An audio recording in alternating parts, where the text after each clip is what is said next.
Hello, everyone, and welcome to another short video on our own devices. I'm Jean Messier, and apologies for the long delay between videos. I've been very busy with a bunch of very exciting projects. But anyway, today we are looking at yet another fascinating accessory for the Kodak Carousel slide projector.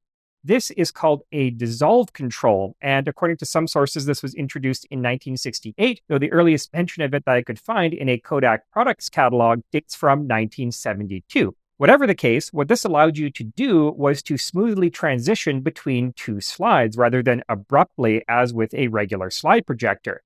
Now, today with presentation software and digital projectors, this is child's play, but back in the late 1960s, early 1970s, it was a bit more of an involved process. So let's have a closer look at this and let me show you how it works.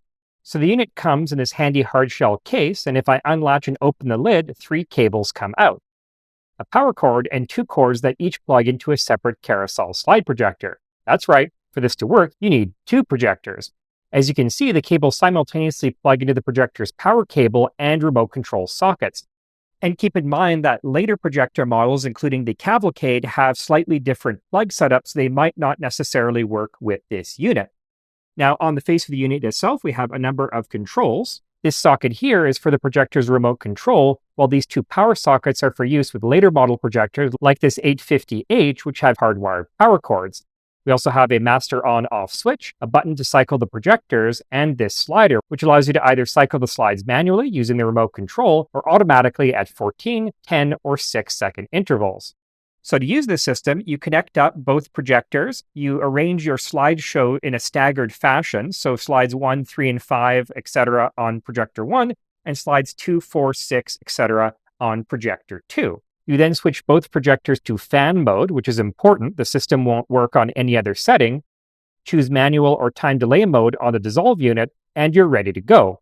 Also, be careful if your projector has its own time advance mechanism like this 850H. You have to set this to M or manual, or else the timing will go completely haywire. And so if I turn this on and then hit the remote control, as you can see, the unit advances the slide on projector 2 before fading in its lamp and simultaneously fading out the lamp on projector 1, and vice versa. And that is how you achieve smooth slide transitions in the late 1960s.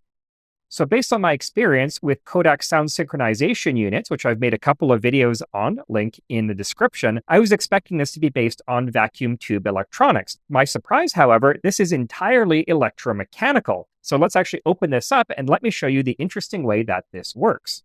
Right, so to take this apart, I just need to undo these screws on the bottom, and the whole chassis slides out. So most of this system runs off this electric motor, which drives both the cooling fan at the bottom and this worm gear. So starting with slide 1 in projector 1, when I hit the slide advance button on the remote control, 2 things are going to happen. First, the slide advance signal is going to be sent to projector 2 to set up slide 2 in advance, as so. Next, a solenoid briefly retracts this little arm, which normally restrains this pin on this friction coupling and prevents the worm gear from transmitting motion to the rest of the gear train. With the arm out of the way, the coupling now has enough friction to transmit motion to this arm, which goes through a half rotation before the pin comes back against the friction coupling and disconnects the gear train. This arm, in turn, rotates this 2-way potentiometer, which simultaneously turns down the power to projector 1 and turns up the power to projector 2.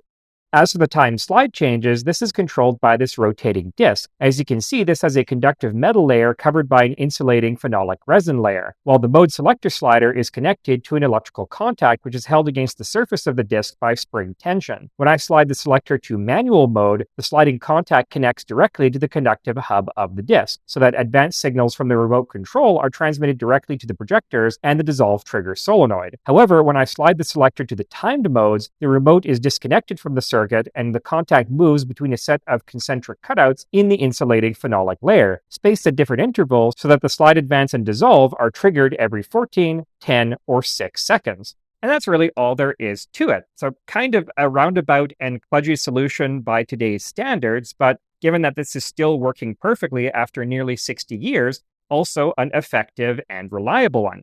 If it works, it's not stupid. And add this to the growing list of extremely cleverly designed consumer devices from Kodak from the mid-20th century.